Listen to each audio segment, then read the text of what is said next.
beloved Boss Mike Cervera. Ito. Magandang umaga, magandang hapon, at magandang gabi. Sa mandako ng mundo, naroon kayo. Siyempre, magandang buhay na rin para sa ating lahat. So, eto na mga kababayan. Bibilisan lang natin to. Ha? Ito ngayon ang bagong naratibo at gustong mangyari ng mga DDS. Gusto nila ng snap election. Snap election naman ngayon yung gusto nila. Ngayon, mga kababayan, itong ginagawa nila na dahilan ay yung pagbaba daw ng rating ni Pangulong Bongbong Marcos. Dahil nga daw hindi na pinagtitiwalaan si Pangulong Bongbong Marcos, kaya kailangan mag-snap election na raw. Kita nyo, ang galing Matapos nilang gawan ng kwento na mababa na ang rating ni Presidente at tumaas si Sara, snap election naman ngayon, yung dala-dala. Mga kababayan? Di ba? Yan. Yung galing na style, no? Oy, good morning po sa inyong lahat, So, ngayon, eto pa, mga kababayan.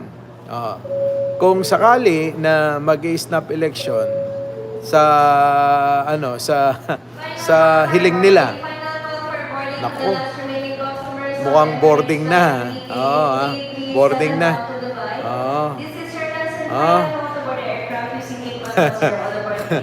Oo, syempre, ganun talaga.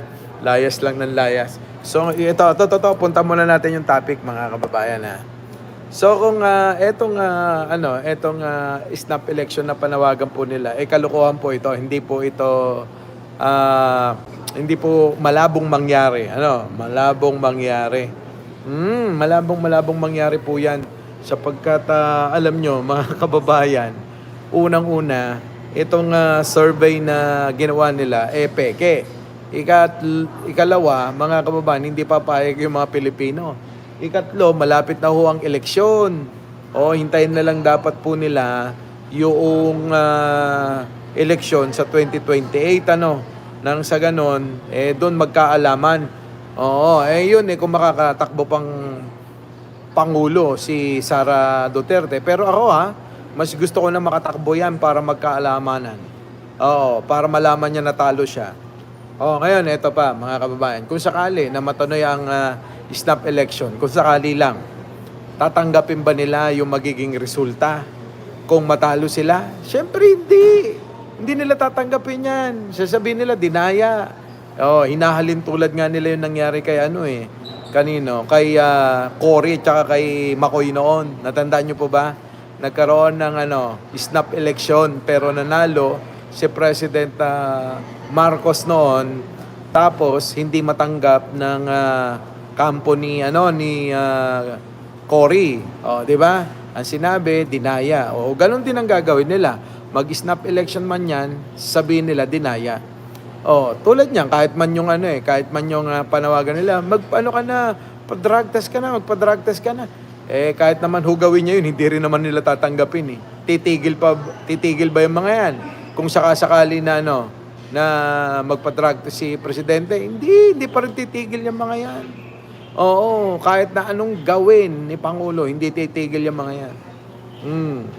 Good morning po sa inyong lahat. Nandito po ako sa airport ngayon. Di po ba mga kababayan? Isa pa.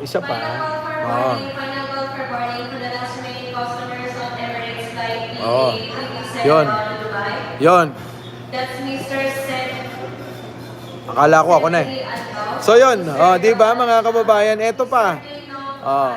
Alam niyo na po ba? Alam niyo na po ba yung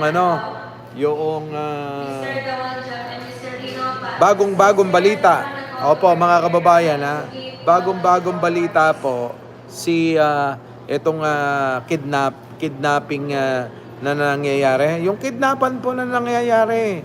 Ngayon lumilitaw mga kababayan na galing po sa Pogo yung mastermind.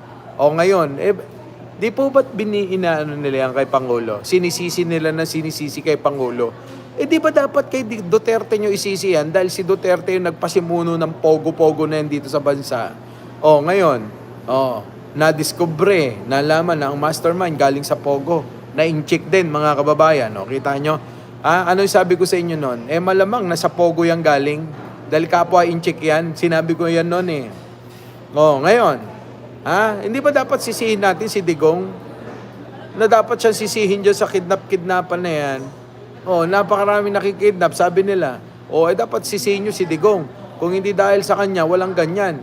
Dahil walang mga in-check na galing sa Pogo ang makakapasok rito. Sila ho yung nangingidnap ho mga kababayan sila ho yung nangingidnap. Sa mga hindi pa daw nagla-like dyan, mag-like naman kayo. Tignan ninyo. Dito ako sa Yan.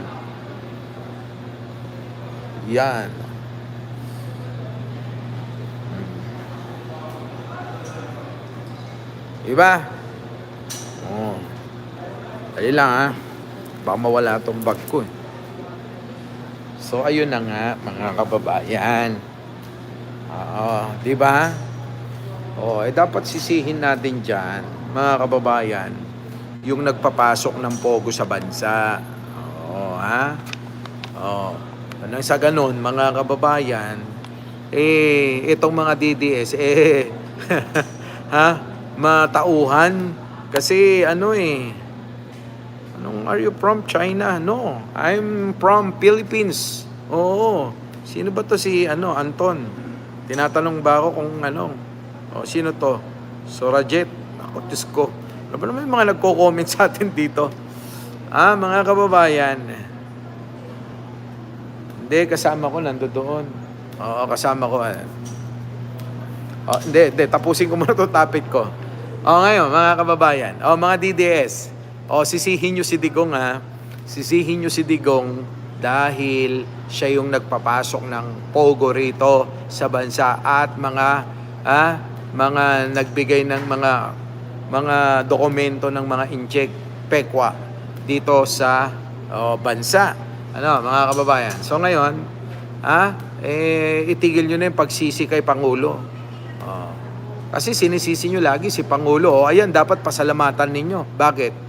Natiklo na ho yung mga yung mga nangingidnap, yung kidnapping syndicate mga kababayan, nahuli na ho. Di ba? Ngayon, dapat etong wait lang daming tao ayan.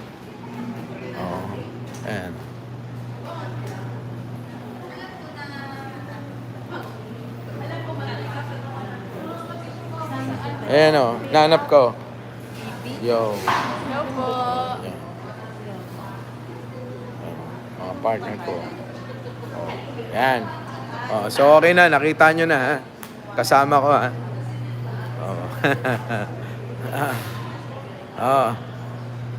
Nahuli na ho yung mga kidnapper, mga kababayan. Pero hindi pa ho nahuhuli lahat. Kulang pa ho.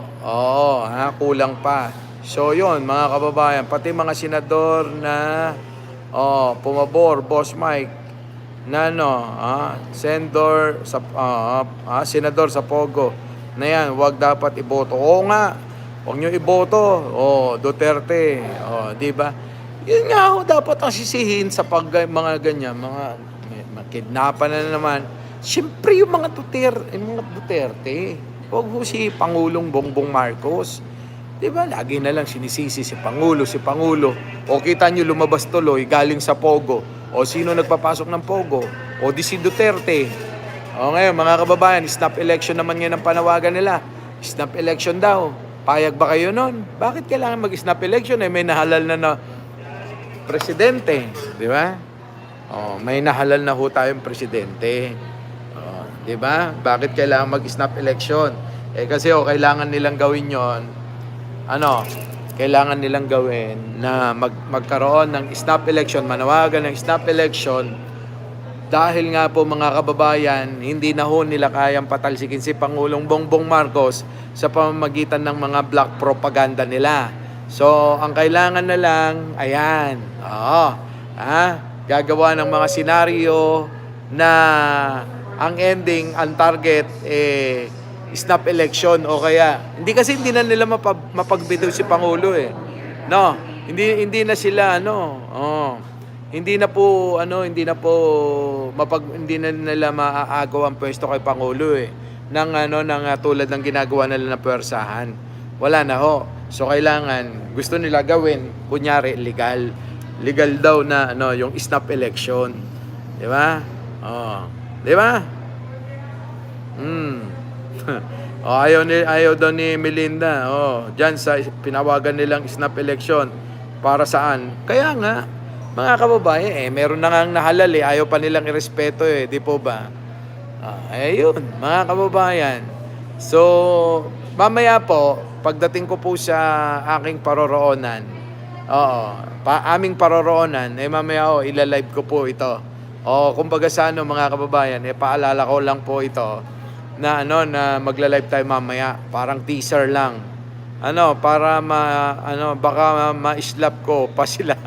Sabi, ganit talaga sila. Ayun na nga, sabi ko nga sa inyo, yung snap election na yan, nagsimula yan doon sa ginawa nilang survey na napakababa daw ng rating na ni Presidente. Kaya kailangan na daw mag-snap election. Kita nyo? Ang galing, no? Samantalang mga kababayan, yung survey nila, napakahirap paniwalaan. Napakahirap paniwalaan. Puta. Mas mataas pa yung rating ni Sara kay Pangulong Bongbong Marcos. Ano yun? At saka mga kababayan, magkaiba sila ng trabaho ni Pangulo. Si Sara, parang lang yan, reserba na gulong nasa ilalim ng sasakyan. Tapos mga kababayan, si Pangulo, kita nyo naman, trabaho ng trabaho. Ngayon, pagka nagtrabaho, gumawa na, hindi pa nagustuhan, ang mahirap masama pa siya. Di ba? Ayun, mga kababayan.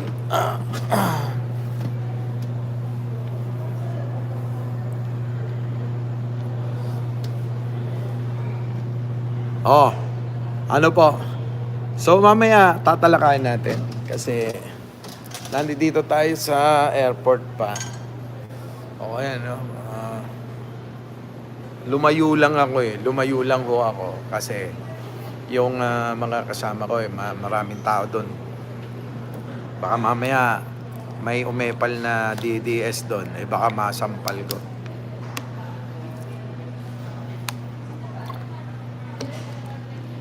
Lab na Anong lab? Thank you sa mga nanonood ng thank you po sa nanonood ng mga natin, mga replays natin, ha? Ang puso ko lumuluksyo na para bang gustong manampal ng ay live, live ito. Wisely, live to. Mamaya may live ulit tayo. So wala muna tayong mga replays, ha.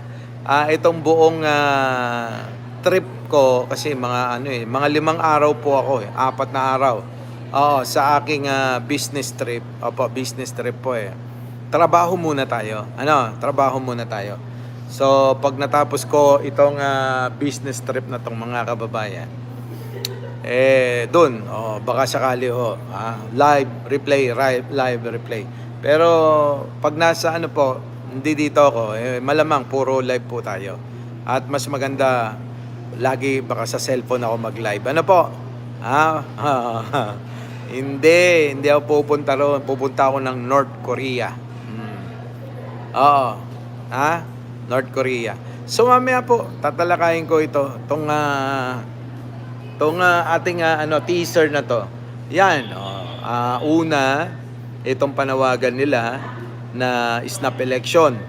Ikalawa, itong nahuli na ho yung mga nangingidnap na mga Chinese. Ang mastermind po ay Chinese na galing sa Pogo. Ngayon, mga kababayan, paano naman maikokonekta si Pangulo doon? Hindi ba dapat si Digong ang ikonekta natin doon? Di ba ba? Yun lang ho, mga kababayan. Yun ang ating tatalakay mamaya. So, paano? Kita-kita po tayo mamaya ha? Sa ano, ano, pakiayos yung kilay. Bakit pati kilay? Kayo talaga, oh. Ha? Sige na. Kita-kita tayo mamaya. Bye-bye po. Our beloved Boss Mike Cervera.